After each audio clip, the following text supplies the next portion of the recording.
Semakin orang takut, semakin orang berpikir, semakin dia mengumpulkan data-data negatif.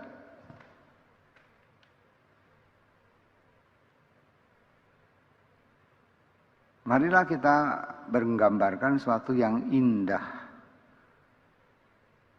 Karena janji Tuhan memang indah.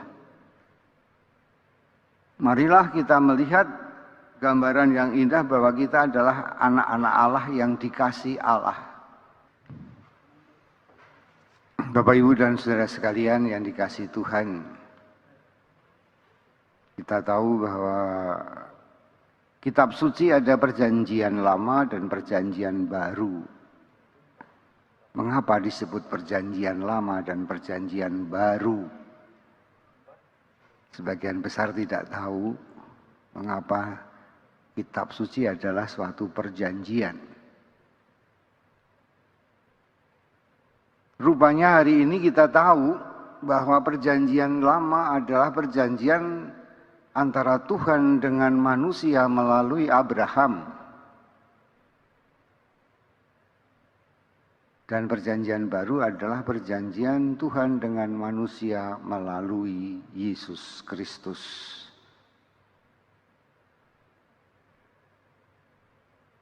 Janji itu adalah cita-cita. Janji itu adalah sebuah harapan. Apa yang dijanjikan Tuhan kepada kepada Abraham bahwa digambarkan. Ya, janji itu juga cita-cita yang sering digambarkan. Kalau ditanya, kamu nanti kalau gede mau jadi apa? Kita bayangkan aku mau jadi seperti presiden, gambarannya seperti Jokowi atau Soekarno. Itu gambarannya yang diberikan adalah bahwa Abraham akan diberikan tanah terjanji yang terbentang antara sungai Mesir sampai ke sungai Efrat. Dan anak-anaknya, cucu-cucunya sebanyak bintang-bintang di langit.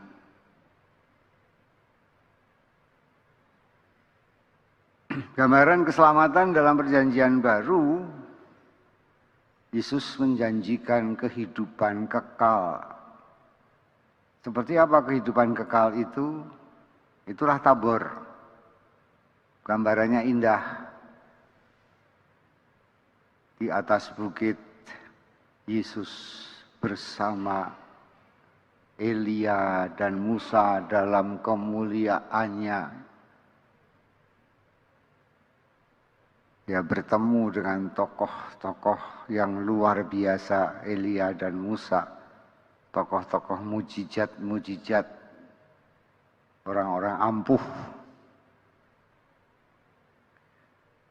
Dan di situ ada suara, inilah anak yang kukasihi. Dalam Injil hari ini ditulis yang kupilih. Dan di situ Petrus merasa sangat bahagia sehingga mau tinggal di situ. Itu gambaran yang luar biasa. Itulah gambaran surgawi. Gambaran ini suatu yang luar biasa. Kesuksesan daripada komputer, dia mengubah kata-kata menjadi gambar-gambar. Ya. Kadang-kadang orang tidak perlu banyak menulis rentetan huruf-huruf, tapi cukup menggambar suatu gambar, simbol tertentu. Dan kita akrab sekarang dengan simbol-simbol itu. Di balik simbol itu ada artinya. Itulah gambaran-gambaran. Harapan-harapan kita juga tergambar dalam gambar-gambar. Ya. Seperti apa bahagia gambar itu? Seperti apa gambar itu? Gambar surga. Ya, di YouTube ada orang yang menggambarkan surga itu nanti adalah tempat yang indah. Di situ banyak bidadari-bidadari yang cantik-cantik dan akan ada pesta seks.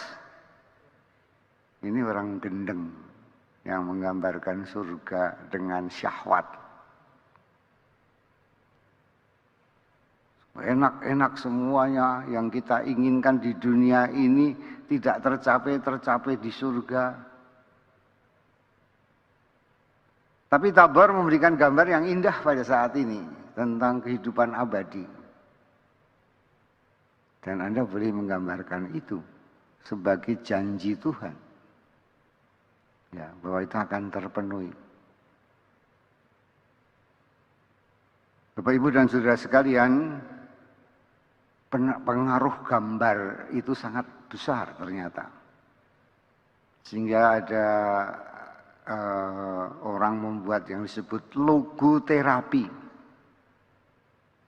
Nah, terapi dengan gambar-gambar. Coba Anda gambarkan tentang diri Anda sendiri. Maka akan ada self-image, suatu gambaran diri. Ya. Akan kamu gambar seperti apakah dirimu itu? Ada yang gambar bekicot misalnya. Ini gambaran tentang diri saya. Saya orangnya lambat dan saya orangnya pemalu. Kalau ada sedikit tantangan saya langsung sembunyi. Ada yang menggambarkan seperti itu. Atau kata yang sering kali kamu pakai apa? Saya orang berdosa, saya orang yang tidak pantas. Saya anak haram, saya anak jadah, saya anak Allah. Kata-kata ini juga membuat gambaran-gambaran tentang diri Anda sendiri. Saya orang yang rapuh, saya orang yang tegar.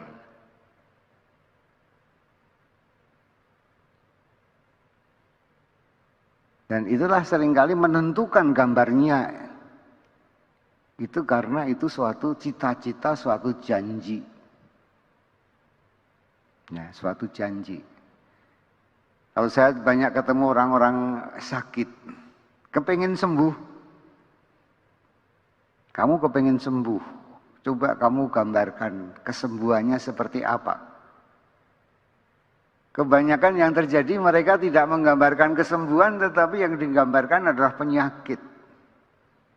Menggambar penyakit, saya kanker stadium 4. Terus katanya umur saya tinggal 3 bulan lagi. Aduh, ini gambar yang sangat jelek. Dan Anda akan hancur dengan gambaran itu. Ya. Itu seringkali terjadi. Gambaran-gambaran yang menakutkan. Saya masih muda. Bagaimana kalau saya mati nanti? Apakah suami saya akan menikah lagi? Dia akan punya istri lagi?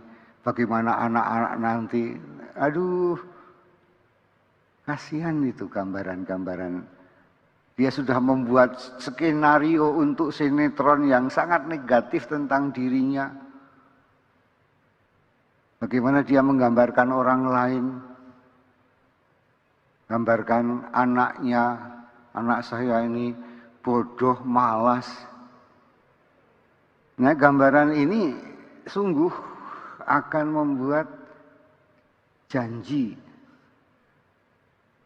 yang kemudian ditepati sendiri.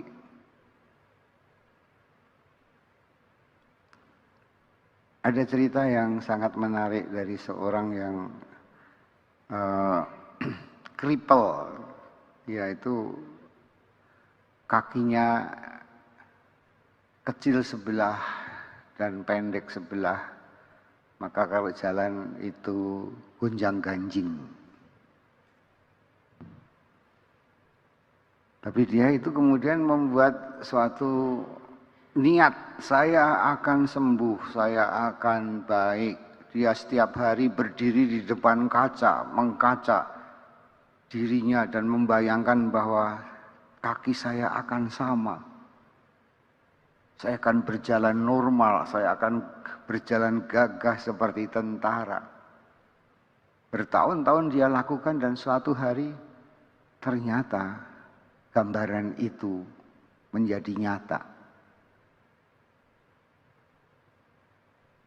Saya tidak tahu di dalam diri saudara sekalian, baik yang di rumah maupun yang di sini, apa gambaran Anda tentang hidup Anda? Gambaran Anda tentang hidup surgawi seperti apa? Banyak orang lebih banyak menggambarkan yang jelek tentang neraka. Saya kemarin melihat khutbah karena saya melihat di YouTube. Saudara-saudara sekalian, ini akhir zaman akan segera datang. Perang sudah mulai antara Ukraina dan Rusia. Ini akan terjadi perang dunia ketiga. Mengerikan sekali. Bahkan Amerika sudah menyetujui ada undang-undang bahwa orang-orang Amerika akan dipasang chip di dahinya, di jidatnya. Dari chip itu akan diketahui rekeningnya, isinya berapa, kemana saja dia. Jadi orang-orang sudah dijadikan robot. Inilah tanda akhir zaman. Dan dalam chip itu ada angka 666. Kalau Anda akan tidak bertobat, maka Anda akan masuk neraka. Tuhan akan menyelamatkan orang yang bertobat dan seterusnya. Tujuannya baik supaya orang-orang bertobat. Tujuannya baik supaya orang itu melakukan kehendak Tuhan. Tapi yang tinggal adalah ketakutan-ketakutan. Apakah Tuhan Yesus Kristus melakukan seperti itu? Tidak. Dia mengubah dunia dengan kasih. The power of love. Ya. Kasih itu mengubah seseorang. Anda masih ingat bagaimana dulu Anda jatuh cinta? Anda berubah bukan? Yang tadinya anaknya tidak percaya diri menjadi percaya diri. Ya, matanya berbinar-binar, wajahnya berseri-seri, mulai suka musik-musik love song, mulai suka membuat puisi-puisi. Anda jadi romantis. Dan orang tua Anda akan bingung, kok anak saya berubah ya? Iyalah, dia sedang jatuh cinta. Cinta itu mengubah seseorang. Cinta tanah air mengubah banyak orang menjadi pahlawan. Itulah kekuatan cinta, itulah gambaran dari cinta. Yang mengubah dayanya, yang mengubah dengan dayanya yang luar biasa.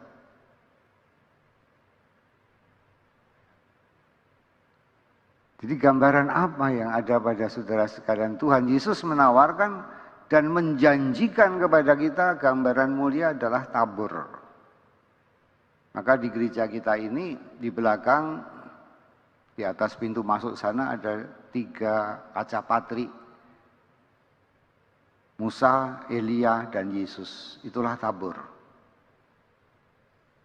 Di gereja Pejumpungan ada suatu mural yang besar di belakang sisi gereja dengan tembaga digambarkan Yesus bersama Elia dan Musa, tabur. Itulah kemuliaan yang dijanjikan. Tapi kemuliaan yang sesungguhnya terjadi bukan di Gunung Tabor, tapi di Gunung Golgota.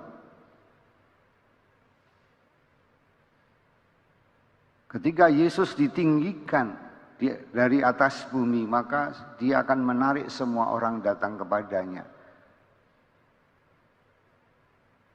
Bahwa kemuliaan itu harus diperjuangkan, diusahakan. dengan ketaatan pada rencana Tuhan, dengan ketaatan pada kehendak Allah.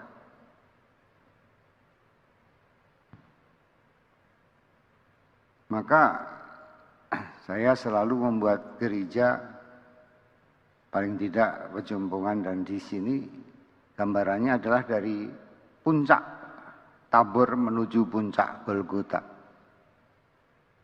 Ketika umat masuk, dia membawa janji kemuliaan Tuhan. Tapi ketika dia berdoa di depan salib Tuhan,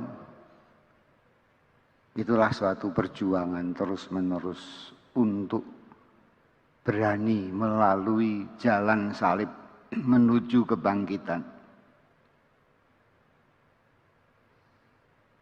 Bapak, Ibu, dan saudara sekalian yang dikasihi Tuhan, dalam kitab suci begitu banyak gambaran-gambaran yang indah. Gambaran tentang keilahian, gambaran tentang mujizat-mujizat Tuhan. Bagaimana menggambarkan 5 roti 2 ikan menjadi beribu-ribu roti. Anda bisa menggambarkan itu? Kepandian saudara menggambarkan sesuatu yang baik. Sesungguhnya itulah awal dari mujizat-mujizat dalam diri Anda. Celakalah Anda kalau Anda selalu menggambarkan kejelekan-kejelekan tentang diri Anda sendiri atau tentang orang lain, tentang penyakit Anda. Ya. Kalau mau sembuh, saya selalu katakan jangan lihat penyakit, tetapi lihatlah harapan sembuh. Gambarkan seperti apa sembuh. Gunakanlah kata-kata yang positif. Jangan mengeluh. Jangan minta dikasihani. Kalau Anda berdoa, bersyukurlah. Kekuatan doa syukur itu luar biasa karena itu membentuk gambaran-gambaran yang positif. Sehingga Thomas Harris membuat buku yang berjudul I am okay, you are okay. Kalau Anda merasa diri Anda oke, dengan orang lain pasti oke. Maka cintailah sesamamu seperti kamu mencintai dirimu sendiri. Ini menarik. Ya, sangat menarik. Maka logoterapi, healing of the self-image, ya, penyembuhan gambaran diri. Siapakah Anda itu? Saya adalah anak Allah yang dicintai Allah. Saya adalah warga kerajaan surga. Bacaan kedua. Di mana tubuh saya akan diubah menjadi tubuh yang mulia seperti serupa dengan tubuh Kristus. Bukan main, itu Paulus menggambarkan kepada umat di Filipi suatu harapan besar. Dia menggambarkan kita ini adalah warga kerajaan surga. Kadang-kadang orang bangga kalau dia mengatakan, saya ini masih terah Mangkunegaran, saya ini masih darah biru. Tapi mengapa Anda nggak bangga kalau Anda adalah warga kerajaan surga? Mengapa Anda tidak bangga kalau darah Anda adalah darah Yesus, bukan hanya darah biru? Dan itulah harga diri kita. Saya anak Allah. Bahwa tubuh saya akan dimuliakan seperti tubuh Kristus. Diubah menjadi serupa.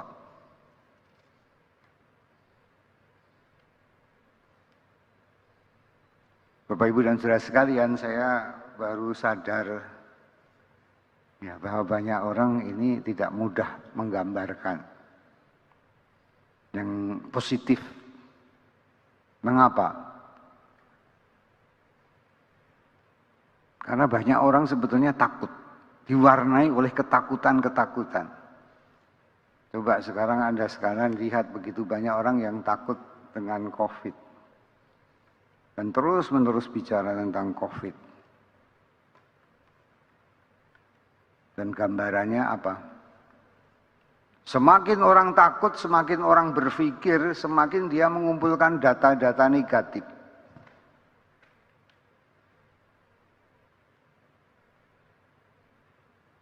Marilah kita menggambarkan suatu yang indah.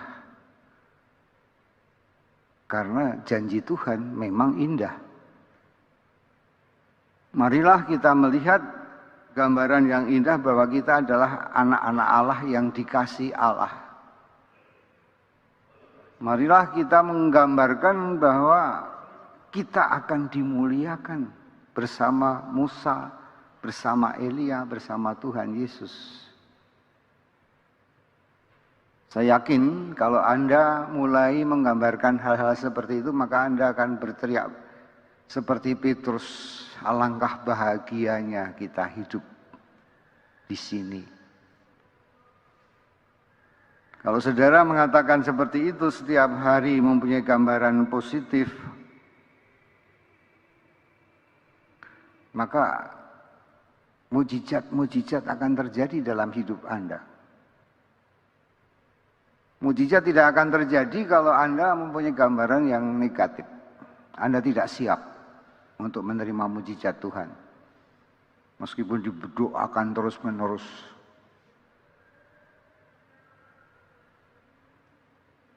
Ini penting sekali. Ada seorang bapak yang mengatakan, Romo, saya setiap hari selalu mengatakan pada diri saya sendiri, hari ini adalah hari terakhir dalam hidupku. Karena saya percaya bahwa hari-hari saya ini harus saya isi dengan sekuat tenaga. Ini hari terakhir. Saya katakan, maaf Pak, saya koreksi boleh? Katakanlah jangan hari terakhir, tapi inilah hari pertama dari sisa hidup saya di dunia. Karena hari pertama saya mulai dengan semangat, karena hari pertama saya mulai dengan niat-niat baru, kehendak baru, sukacita baru. Ini sangat penting. Maka Bapak Ibu dan Saudara sekalian, marilah kita menyadari akan pentingnya kita menanggapi janji Tuhan. Yesus pergi ke Yerusalem untuk disiksa. Sangat mengerikan. Karena dia tahu. Tapi demi kasihnya kepada kita dan demi ketaatannya pada kehendak Bapa dia lakukan. Karena dia anak yang dikasihi. Karena dia tahu ini akan terjadi demi kemuliaan. Karena ini pernah dibicarakan dengan Musa dan Elia bahwa dia mesti menggenapinya di Yerusalem.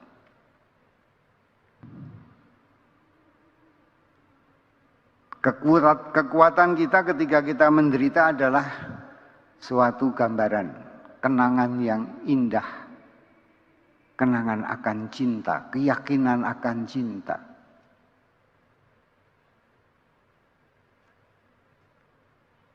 Kita mempunyai kekuatan karena kita orang yang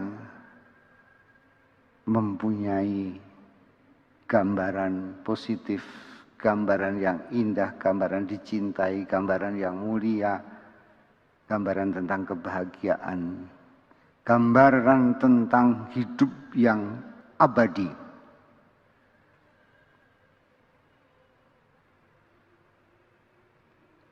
The power of image ini menjadi sangat penting. Ya. Kita harus menggambarkan tahun 2024 akan lahir seorang presiden baru yang lebih hebat daripada Jokowi. Tapi kalau Anda sudah mulai, siapa yang nanti jadi presiden ya? Gambaran saya, apakah Anies, apakah Prabowo, apakah Puan? Ya, inilah gambaran yang akan terjadi kalau semua orang Indonesia menggambarkan seperti itu.